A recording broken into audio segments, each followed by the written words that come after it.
Texto, João, capítulo 18, a partir do verso 1. O texto sagrado diz assim: Tendo terminado de orar, Jesus saiu com os seus discípulos e atravessou o vale do Cedron. Do outro lado havia um olival, onde entrou com eles. Ora, Judas, o traidor, conhecia aquele lugar, porque Jesus muitas vezes se reunira ali com os seus discípulos. Então Judas foi para o olival, levando consigo um destacamento de soldados e alguns guardas enviados pelos chefes dos sacerdotes e fariseus, levando tochas, lanternas e armas.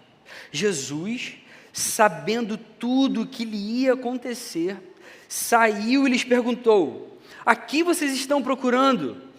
A Jesus de Nazaré, responderam eles. Sou eu, disse Jesus.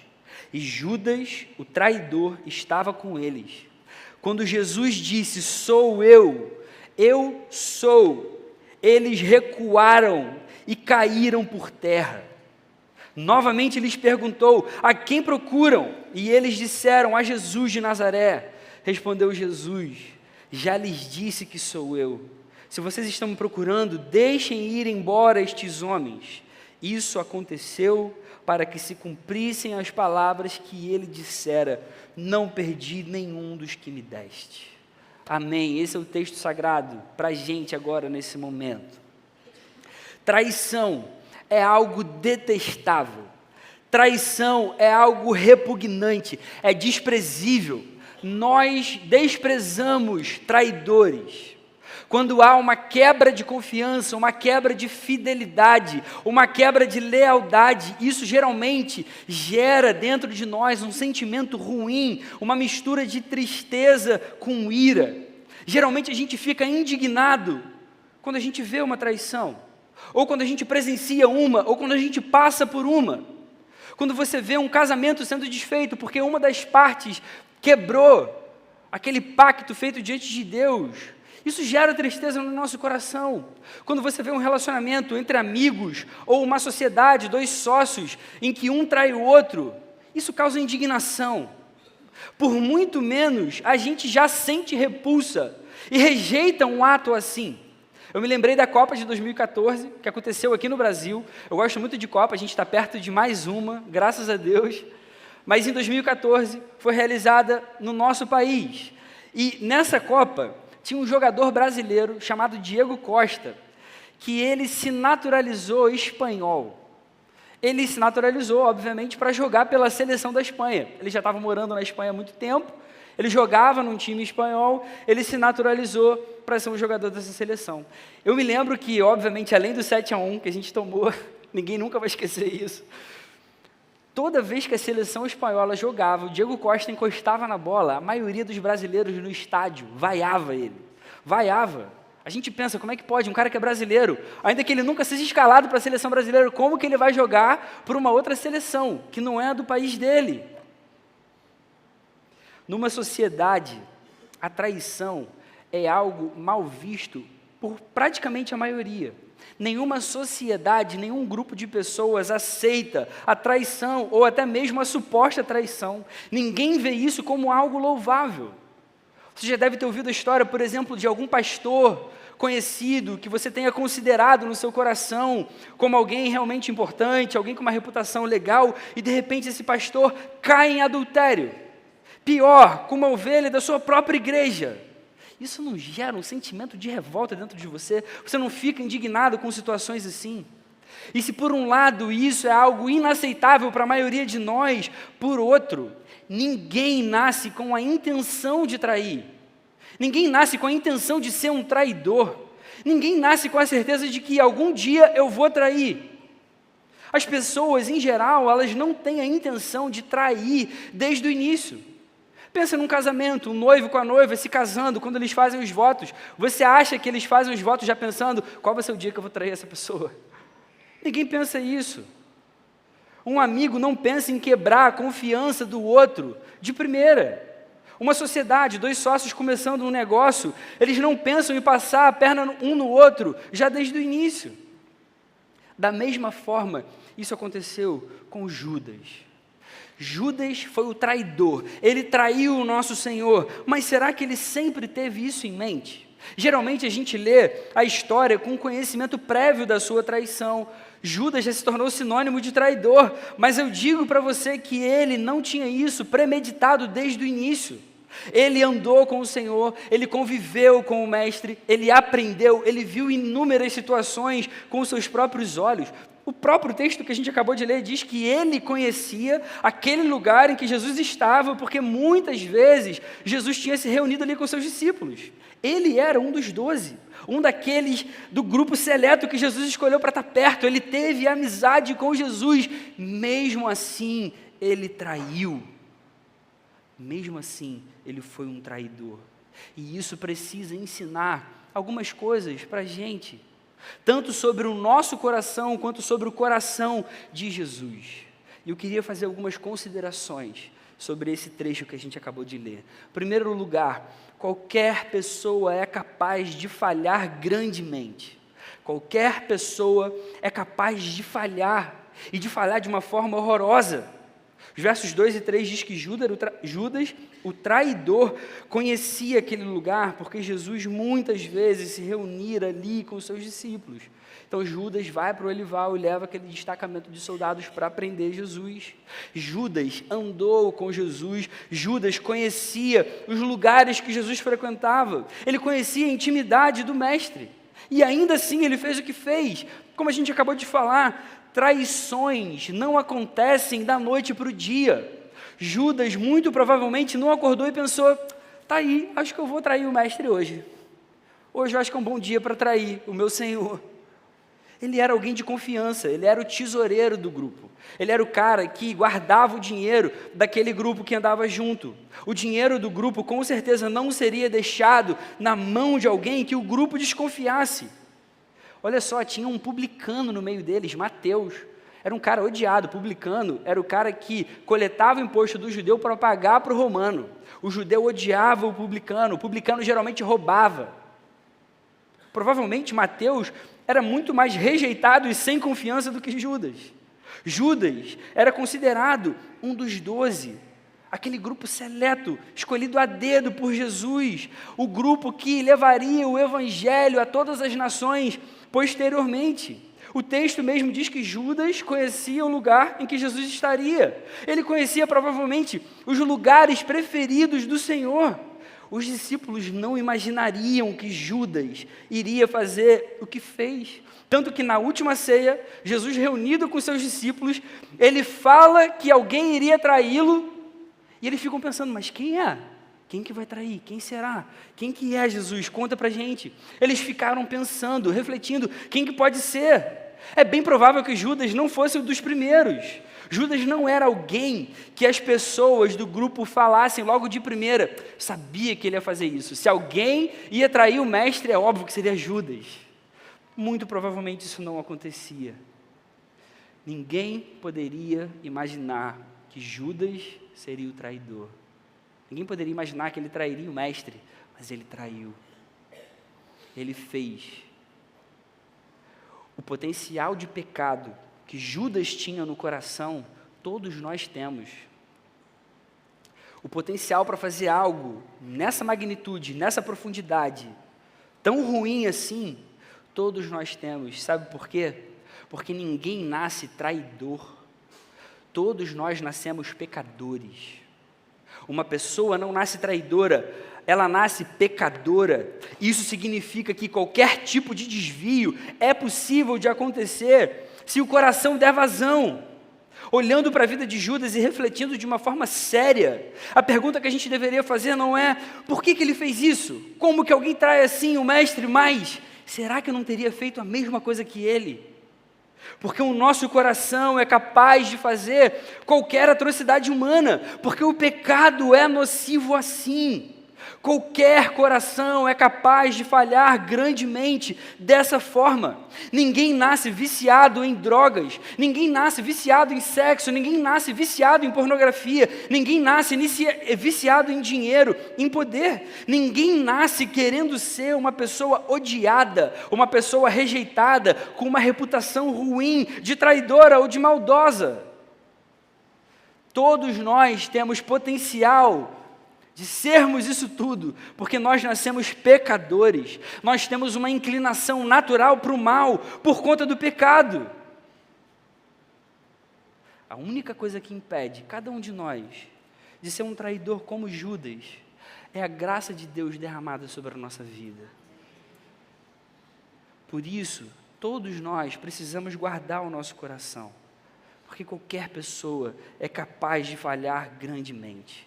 Mas existe algo maravilhoso em Jesus, apesar de nós. E é a segunda consideração que eu quero fazer com vocês nesse momento.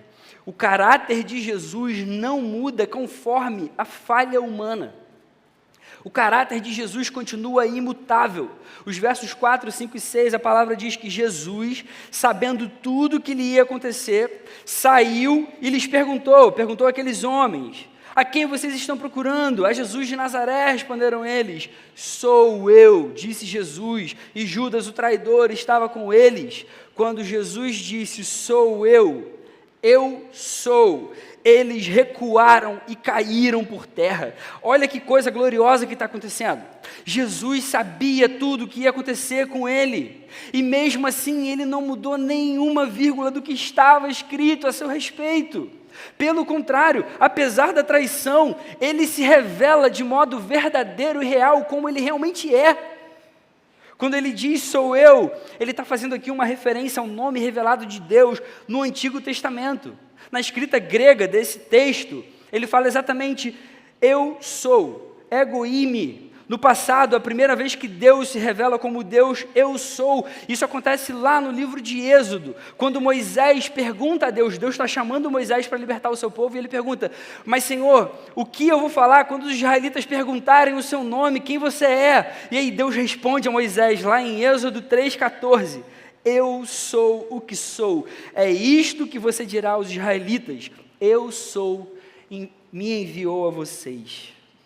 Eu sou, me enviou a vocês. Esse é o Deus eu sou, diferente de todas as divindades existentes em qualquer época, em qualquer momento, em qualquer lugar, qualquer divindade que seja criada pelo ser humano. O Deus eu sou é o único e verdadeiro Deus que existe desde a eternidade. Os judeus tinham uma reverência tão grande ao nome de Deus, até por isso isso é um mandamento, não usar o nome de Deus em vão, que eles nem pronunciavam esse nome. Com o tempo, a fonética do nome até se perdeu entre eles. Agora, aqui no Novo Testamento, Jesus, se referindo a si próprio, diz, eu sou. Eu sou, aquele Deus eu sou, que se revelou a vocês no passado, que os nossos antepassados conhecem. No Evangelho de João, João mesmo vai relatar 7 vezes em que Jesus usa esse termo eu sou, quando Jesus vai dizer, eu sou o pão da vida, eu sou a luz do mundo, eu sou a porta das ovelhas, eu sou o bom pastor, eu sou a ressurreição e a vida, eu sou o caminho, a verdade e a vida, eu sou a videira verdadeira. O que Jesus está querendo dizer é, eu sou o Deus, eu sou o único e verdadeiro, Jesus é Deus. Ele declara de si próprio, eu sou esse mesmo Deus, esse Deus que se revelou lá no passado para esse povo. Eu agora estou aqui em carne e osso na frente de vocês. Ele sempre foi e sempre continuará sendo. Agora aqui, dessa última vez, antes de entregar a sua vida naquela cruz, quando os guardas vão prendê-lo, ele só diz, eu sou. E isso é tão forte, é tão poderoso, que eles recuam e caem por terra. Irmãos, Jesus, sendo Deus, não mudou em nada os seus planos, mesmo sabendo que seria traído, mesmo sabendo que todo mundo iria abandoná-lo, mesmo sabendo que seria negado por um dos seus amigos mais chegados. Jesus sabia de todas essas coisas, mesmo antes delas acontecerem, e nada disso impediu o seu plano de redenção. Isso acontece porque as nossas falhas não mudam em nada quem Jesus é e a sua missão aqui na terra. Jesus continuou sendo o Deus eu sou e manteve o seu propósito até o fim. Isso é muito lindo. Jesus não deixou que seus discípulos fossem presos com ele. Ele vai para a cruz sozinho. Irmãos, as nossas falhas nunca vão mudar o caráter de Deus. Por isso, o perdão dele independe de nós. Por isso, o amor dele independe de nós. Por isso, a graça dele independe de nós. Não há nada que a gente possa fazer para receber as suas bênçãos. E ele dá tudo isso para cada um de nós, porque ele é um Deus assim, ele é bom. Ele é bom, ele é Deus desde a eternidade e vai ser por toda a eternidade. É óbvio que as nossas falhas devem ser reconhecidas. Nós precisamos reconhecer, pedir perdão a Deus e mudar, mas as nossas falhas não alteram quem Deus é e o que Ele fez por nós.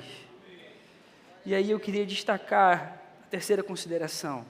Jesus veio solucionar justamente a pior falha do ser humano. Ele veio justamente por causa das nossas falhas. Os versos 7, 8 e 9. O texto diz, novamente, lhes perguntou, a quem procuram?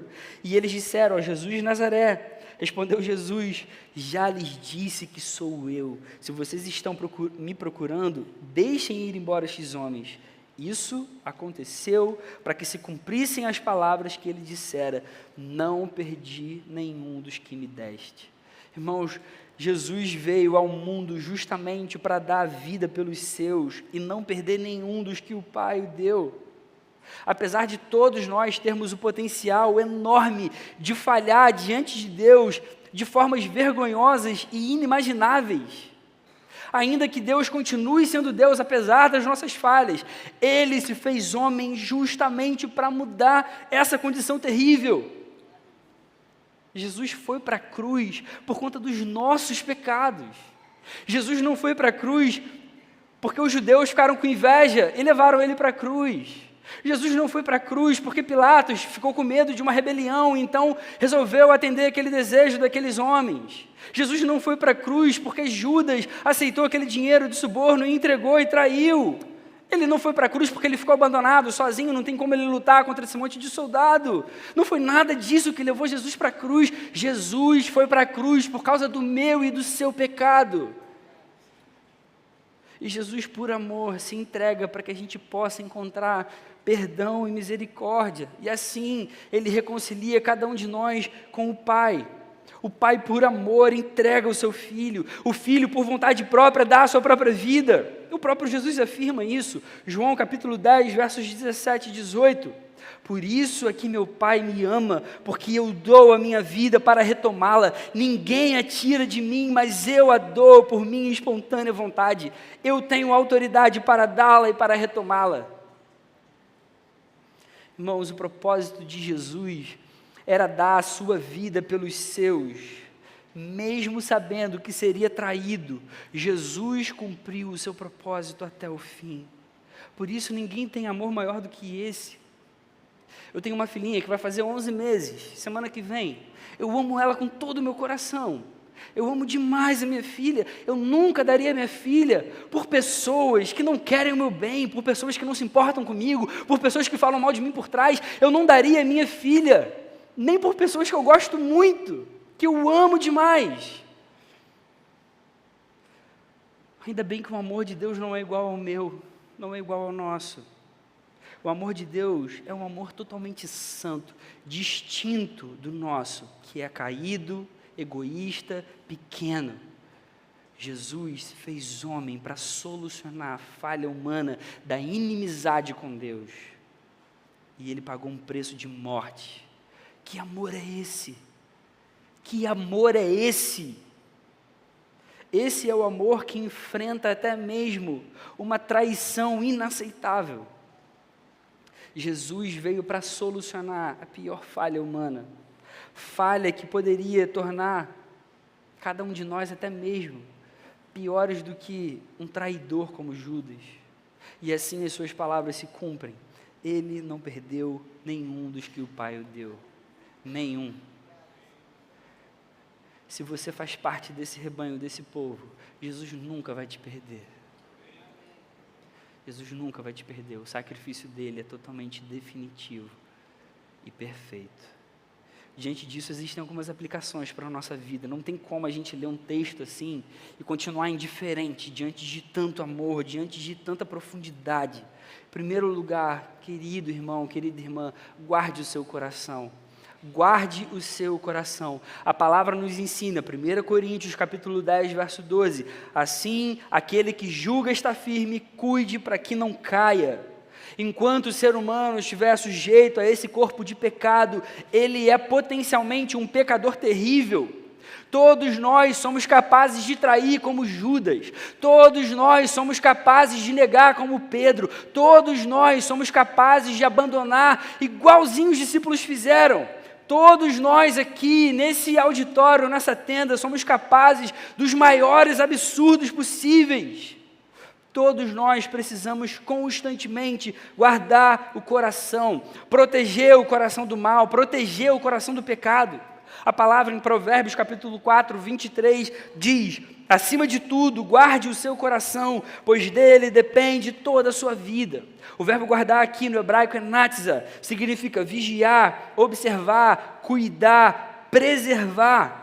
Por nós sabermos que somos pecadores e potencialmente capazes de falhar grandemente, numa magnitude até pior do que uma traição, nós precisamos vigiar sempre. A gente precisa ficar de olho o tempo inteiro. Meu coração é potencialmente mau, mal igual ao de um traidor, mal igual ao de um assassino. Eu tenho que olhar o tempo inteiro, não posso abaixar a guarda. Fica ligado, fica de olho, não relaxa.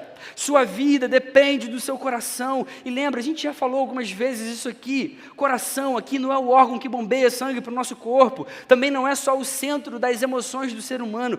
Coração na palavra é todo o nosso ser, é quem nós somos por completo, é o centro de todos os nossos desejos, é o centro de todos os nossos afetos e emoções também. Então, igreja querida, a gente precisa guardar o coração, nós precisamos nos guardar por inteiro. Não fica achando que buscar um dia e relaxar no outro é tranquilo, não é. Não fica achando que só hoje eu vou deixar de ler minha Bíblia, amanhã eu volto à rotina. Achar que isso é tranquilo? Não é. Não pense que dar aquela flertada com alguém no seu trabalho, na academia, na rua, é tranquilo. Não é. O potencial de traição está aqui dentro de cada um de nós, porque nós somos pecadores, ainda que regenerados, mas ainda sob os efeitos ruins do pecado. Então, querido irmão, querida irmã, guarde o coração, vigie sempre, cuide do seu coração, preserve o seu coração, busque relacionamento com Jesus de forma constante e intencional. Achar que está tudo bem quando não está é arrogância. Nunca descanse na sua busca a Deus. Isso pode custar muito caro. Segunda aplicação para a nossa vida, saiba que Jesus conhece as suas piores dores. Tenha certeza que Jesus conhece as suas piores dores. Jesus não apenas morreu no nosso lugar, uma morte substitutiva, algo que já seria sobrenaturalmente impensável, mas ele foi traído por quem andou junto com ele por anos. Ele foi abandonado pelos seus amigos, ele foi surrado, maltratado, torturado, ele foi contado entre os transgressores. Sendo inocente, as pessoas olhavam e falavam: ele é um transgressor, por isso que ele está morrendo dessa forma. Se você tem passado por algum momento difícil na sua vida atualmente, em Jesus você pode encontrar um Salvador que conhece suas dificuldades. Em Jesus você encontra alguém que sabe o que é sofrer realmente. Em Jesus você encontra alguém que é capaz de amar de verdade. Um amor perfeito, lindo. Em Jesus você nunca vai ter motivos para dizer que Deus não se importa com a sua vida. Jesus conhece as suas piores dores. Irmãos, se alguém aqui entre nós perdeu alguém recentemente ou há muito tempo, alguém que ama demais, sente uma dor gigante porque perdeu essa pessoa, Jesus sabe o que é sentir isso. Se você foi traído por um cônjuge ou por um amigo que você considerava muito, Jesus sabe o que é sentir isso. Se você se sente sozinho, como se as pessoas não se importassem com você, Jesus sabe o que é sentir isso. Se você hoje não se sente amado pelas pessoas mais próximas a você, Jesus sabe o que é sentir isso. Jesus sabe o que se passa no seu coração. A palavra de Deus garante que Jesus conhece as nossas dores. Lá em Hebreus, capítulo 4, versos 14 e 15, diz que nós não temos um sumo sacerdote que não possa compadecer-se das nossas fraquezas, mas sim alguém que, como nós, passou por todo tipo de tentação, de provação, porém sem pecado. Irmãos queridos, Jesus foi para uma cruz e sofreu a pior dor que um ser humano pode sofrer. A dor da ira de Deus pelo pecado que afasta da sua presença. Irmãos, a pior dor para Jesus naquela cruz não foi a dor dos pregos nas suas mãos e nos seus pés, não foi a dor das chicotadas e da tortura dos romanos, não foi a dor da coroa de espinhos, não foi nem a dor do abandono, da negação, da traição. Foi a dor do meu e do seu pecado sobre os seus ombros.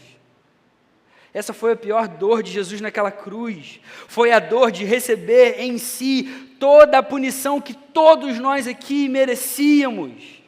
Se você entende essa verdade e essa profundidade, você nunca vai achar que Deus não se importa com a sua vida. Você nunca vai imaginar que Deus não sente as suas dores e as suas dificuldades. Terceira aplicação, não pense em Jesus como alguém distante, mas como um amigo que nunca falha e quer viver perto de você, quer andar com você, quer caminhar contigo no seu dia a dia. Ele permite cada um de nós chamá-lo de amigo. Mais do que isso, Ele mesmo nos considera amigos dele. Você consegue imaginar isso? Ele que vai dizer, João 15,15, já não os chamo servos, porque o servo não sabe o que o seu Senhor faz. Em vez disso, eu os tenho chamado amigos, porque tudo que ouvi de meu Pai, eu lhes tornei conhecido. Tudo que Jesus fez, tudo pelo que Ele passou, não foi só uma metáfora de um amor distante, de um amor vazio. A ideia não é só que a gente crê em algo que aconteceu 2000 anos atrás, e isso resolve a nossa vida, isso resolve os nossos problemas. Jesus realmente passou pela morte mais humilhante de todas. Jesus realmente foi traído, Jesus realmente foi abandonado por todos, Jesus realmente nos amou de uma forma tão impensável que hoje é possível que nós tenhamos o relacionamento com Deus restaurado. Ele fez isso para que nós encontrássemos perdão, Ele fez isso para que nós encontrássemos salvação, Ele fez isso para que nós encontrássemos vida e eternidade. Irmão, irmã, se você estiver vivendo distante de Jesus, reconheça e peça perdão a Ele hoje, agora, nesse momento. Se aproxime de novo, não perca mais um segundo da sua vida, não continue pensando em Jesus como alguém distante de você, mude o seu pensamento sobre Jesus, considere Jesus como um amigo que não falha, que não frustra ninguém nunca, que não vacila, que não erra. Entenda que o que Ele fez naquela cruz foi para restaurar o nosso relacionamento com Deus e com Ele próprio, porque Ele é Deus. Se isso é verdade, então é certo que Ele quer sim ter um relacionamento com você. Ele não fez tudo o que fez para que nós continuássemos reféns da nossa própria maldade. Ele não fez tudo o que fez para que a gente continuasse vivendo vidas medíocres de escravidão no pecado.